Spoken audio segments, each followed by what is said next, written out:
नमस्कार, प्रतिपक्ष संवाद देख रहे हैं आप और मैं हूं आपके साथ भावना शुक्ला। उत्तराखंड राज्य में अब आउटसोर्सिंग की व्यवस्था लागू कर दी गई है। क्या होती है आउटसोर्सिंग और ये व्यवस्था कैसे काम करती है, आज के इस वीडियो में हम इसी पर विस्तार से चर्चा करेंगे।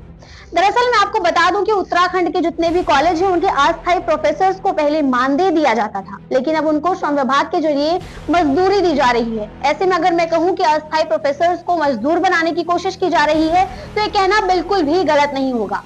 इसी के साथ मैं आपको ये भी बता दूं कि उत्तराखंड के 13 कॉलेज के 8 सब्जेक्ट के 15 पदों पर अस्थायी प्रोफेसर की भर्ती की टेंडर की प्रक्रिया चालू हो गई है। ऐसे में उनको 35,000 का मानदेय ठेकेदार एजेंसियों के द्वारा दिया जाएगा।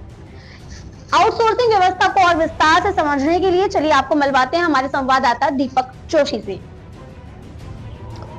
नमस्कार दोस्तों, बहुत बहुत स्वागत है आपका प्रतिपक्ष संवाद में। मेरा नाम दीपक जोशी है।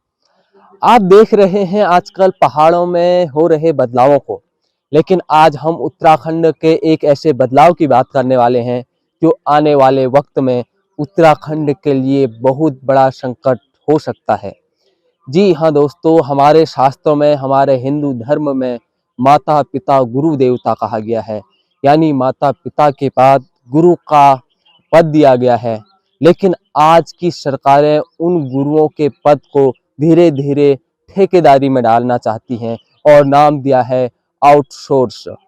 आउटसोर्स जब हम सुनते हैं तो हमें लगता है इंग्लिश का शब्द है, कुछ अच्छा शब्द होगा, लेकिन सच बताऊं ये सीधे सीधे शिक्षा विभाग को आउटसोर्स में नहीं ठेकेदारी में डाला जा रहा है।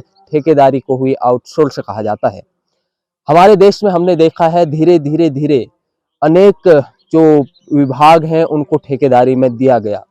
हमेशा जनता यह देखते रही, उन्होंने कुछ नहीं बोला। लेकिन अब सरकार एक बहुत बड़ा कदम उठाने जा रही है।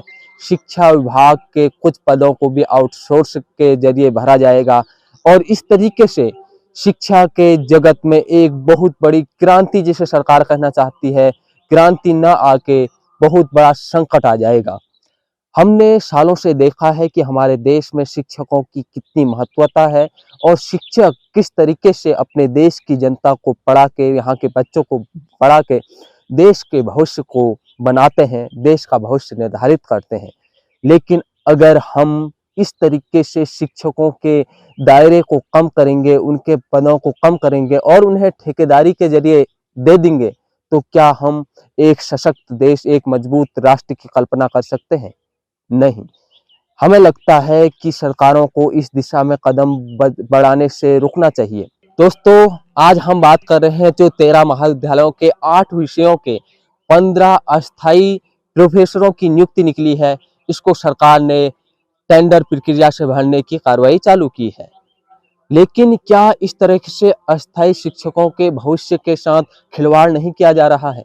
हमें लगता है जो छात्र बीएड करते हैं, नेट की परीक्षा उत्तीर्ण करते हैं, उसके बाद अगर उनको नौकरी मिले, वह भी प्रोफेसर की अस्थायी रूप से, और वह भी ठेकेदारी में, यह उनके दिलों में कितना बड़ा घाव करेगा, कितना बड़ा उनको दुख पहुंचेगा कि हमने इतना कुछ राज्य के लिए करने की सोची, लेकिन आज हम एक ठेकेदारी में काम कर रहे हैं। जब जब ठेकेदारी को दिया गया, लोगों ने कभी भी आवाज नहीं उठाई। रेलवे को कुछ प्राइवेट हाथों में दिया गया। अनेक जो बड़ी बड़ी कंपनियां हैं जिन्हें हम महारत्न कंपनियां कहते हैं, वह भी प्राइवेट हाथों में दी गई। लोगों ने कहीं आपत्ति नहीं कराई।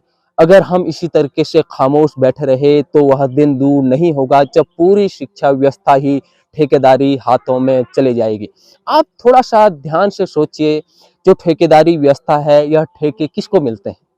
यह उन नेताओं, उन सरकारों के करीबियों को ही मिलते हैं जिनकी सरकार में अच्छी पकड़ होती है, और उन्हें फायदा पहुंचाने के लिए यह धीरे धीरे सब चीज में आउटसोर्स कंपनियों की हिस्सेदारी दी जा रही है। यह उत्तराखंड के लिए तो विशेषकर बिल्कुल सही नहीं है। अगर हम इस तरीके से ठेकेदारी में शिक्षकों को डाल देंगे तो हम अपने उन शास्त्रों की भी अवहेलना करेंगे जिसमें कहा गया है माता पिता गुरु देवता। गुरु का सम्मान होना चाहिए, उनको सम्मान का पद मिलना चाहिए।